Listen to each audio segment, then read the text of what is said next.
Hey there, movie fans. Welcome to a brand new episode of Rank and File. I'm your host, Scott Movie Mantz, and in this episode, we're going to take on the Batman movies. This was a lot harder than I thought because there are so many different cinematic versions of Batman. I thought it'd be really easy to rank them. Turns out it's not. I kept flipping where certain movies went. Anyway, let's get right to it and count them down. Coming in at number 11 is Batman and Robin, directed by Joel Schumacher. Release date June 20th, 1997. Budget is $125 million. Domestic gross $107 million. Worldwide gross $238 million. Rotten Tomatoes score only 11%. This really is the worst Batman movie. I mean, it was so cheesy, so campy, so jokey. Too many corny one-liners, most of them coming from Arnold Schwarzenegger as Mr. Freeze. I gotta tell you, I kind of liked George Clooney as Bruce Wayne. I felt like he was a really strong Bruce Wayne, but he was in the worst movie. Moving up to number 10, Batman v Superman: Dawn of Justice. Directed by Zack Snyder. Release date March 23rd, 2016. Budget is $250 million. Domestic gross is $330 million. Worldwide gross is $874 million. Rotten Tomatoes score is 28%. This movie tries really hard, but it tries too hard. It's also too long. I think the problem here is that Batman and Superman were too much alike. I actually really like Ben Affleck as Bruce Wayne and Batman. I thought he gave a really good performance. I'm not sure that Henry Cavill's take on Superman was the right way to go. These characters are too similar. You know, Batman is not a superhero. He's a sociopath with a lot of money and very cool gadgets, and he knows how to fight, and he has issues. But Superman is an alien from another planet. He's supposed to be fun. Moving up to number 9, Batman Forever, directed by Joel Schumacher. Release date June 16th, 1995. Budget is $100 million. Domestically, it made $184 million. Worldwide, $337 million. Rotten Tomatoes score is 39%. This movie, I liked it at the time it came out. I watched it again. I think it's fine. I think it's entertaining. Definitely better than Batman and Robin. I thought that Val Kilmer was okay as Bruce Wayne. This movie is lighter. It's more family friendly than the Tim Burton directed Batman movies, especially the second one. We'll get to that in a bit. The production design, it's more day-glow, it's more neon. Jim Carrey stole the movie. It really does play to his strengths. And back in 1995, Jim Carrey was really at the top of his game, especially with his performance as Riddler. Moving up to number 8, Justice League, directed by Zack Snyder and Joss Whedon, uncredited. Release date November 17th, 2017. Budget is $300 million. Domestic gross $229 million. Worldwide gross $658 million. Rotten Tomatoes score is 40%. Now, it's not really a standalone Batman movie, but he's really in it a lot, so I had to include it. I think overall, Justice League is a good movie. It's solid. I think I would have liked it and appreciated it a lot more if it came out in 2007. But by 2017, with all the MCU movies, especially the Avengers, I felt like overall this concept had been done. But I do like Justice League as it is, though I am very curious and excited actually to see the Snyder Cut when it's released on HBO Max next year. Number 7, Batman Returns, directed by Tim Burton. Release date June 19th, 1992. Budget $80 million. Domestic gross $183 million. Worldwide gross $267 million. Rotten Tomatoes score is 79%. You know, I like Batman Returns a lot more now than when it first came out. When it first came out in 1992, I thought it was really weird and twisted and bizarre and dark and goth and even a little disturbing at times. In other words, I feel like this was the movie that Tim Burton really wanted to make after his success with the first Batman movie. I think we're starting to get into the territory where there's too many characters in the film. Danny DeVito was crazy, scary, good as the Penguin, and I also thought that he was very empathetic and sympathetic. I felt sorry for his character, and I think there's something to be said about that. But Michelle Pfeiffer as Catwoman was awesome. When she says meow, best line in the movie. I think Batman Returns is a good film, better now than when it first came out in 1992. Holy number 6 Batman. Yes, number 6, it is Batman. The 1966 version, directed by Leslie H. Martinson, came out on July 30th, 1966.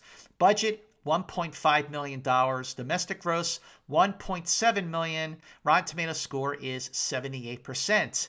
Now, if you like the TV series that ran from 1966 to 1969, you're going to love this version of Batman. And I do love this version of Batman because for many, many, many years, I certainly thought this was Batman. A lot of other people thought, when they thought of Batman, they thought of the TV series. They thought of the campy, cheesy, jokey manner, the colorful, charming, and fun. This movie is like a pop art kind of a film.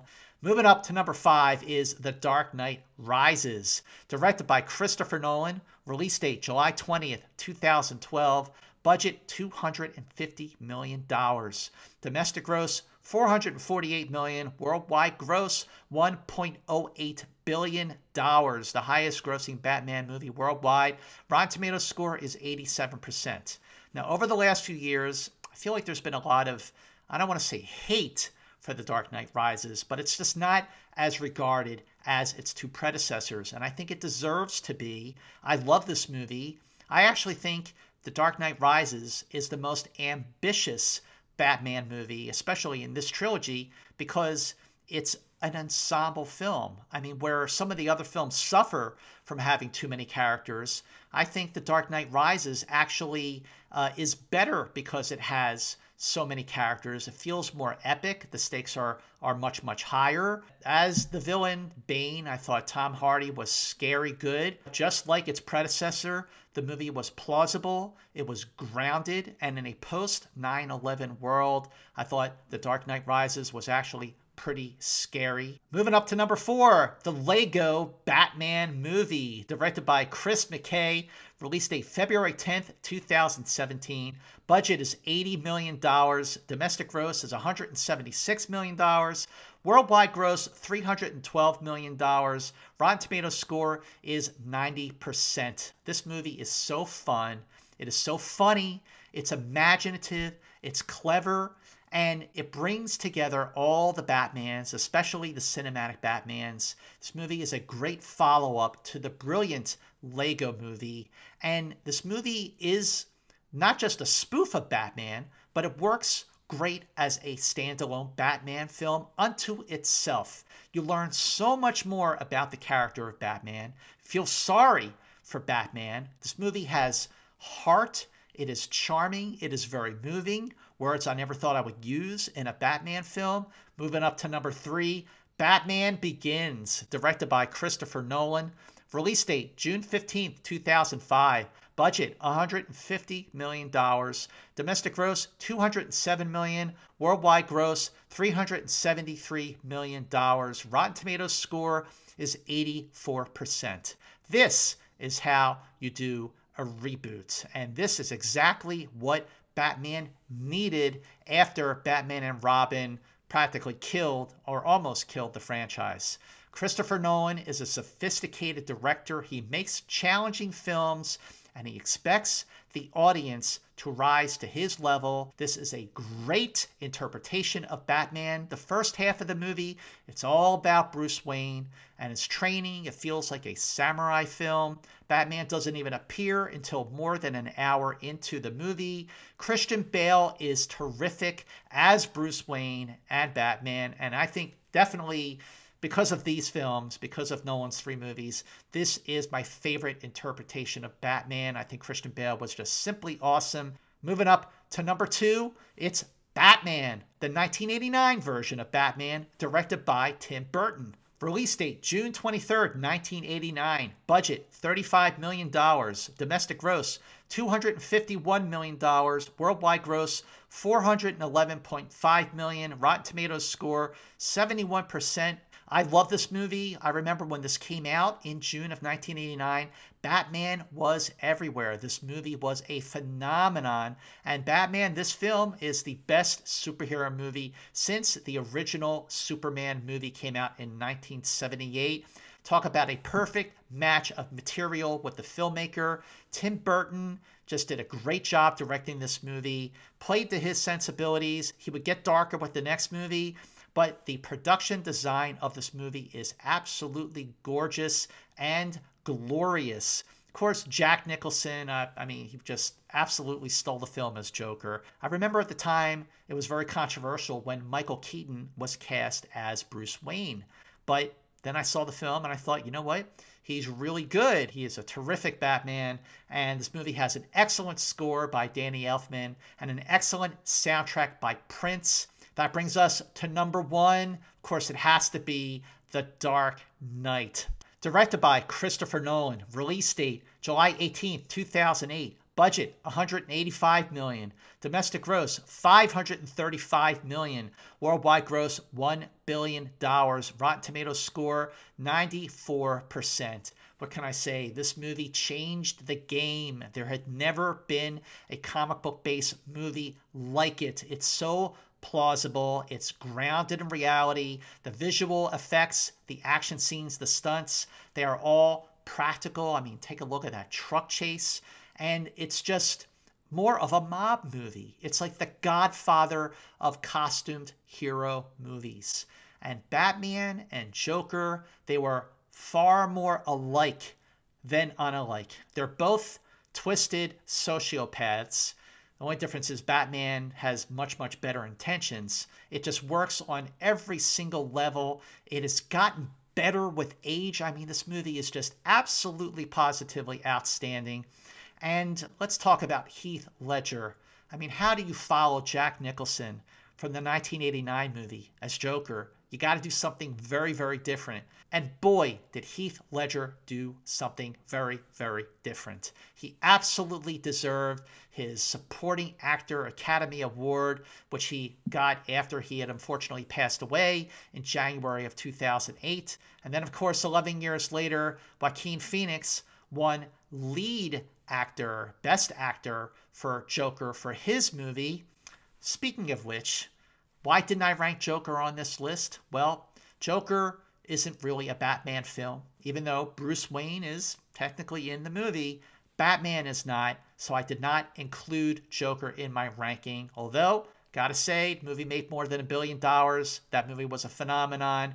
It is an incredible film. So, what did you think of my list? What would you rank? How would you rank your Batman films? Comment below. Let me know how you would rank your Batman movies. Please subscribe to my channel on YouTube. Please like this video. If you like this video, please hit the like button. I would really appreciate that. Make sure you share this with your friends. If I posted it on Twitter, please feel free to retweet it on your own. Make sure you follow me on Twitter and Instagram at Movie Mantz. That's at Movie Mantz. Follow me on Twitter and Instagram. And if you have a request on a film series that you would like for me to rank and file, please either comment below or hit me up on Twitter at Movie Mantz and let me know what film series you would like for me to rank and file. Until the next episode of Rank and File, here's looking at you, kids.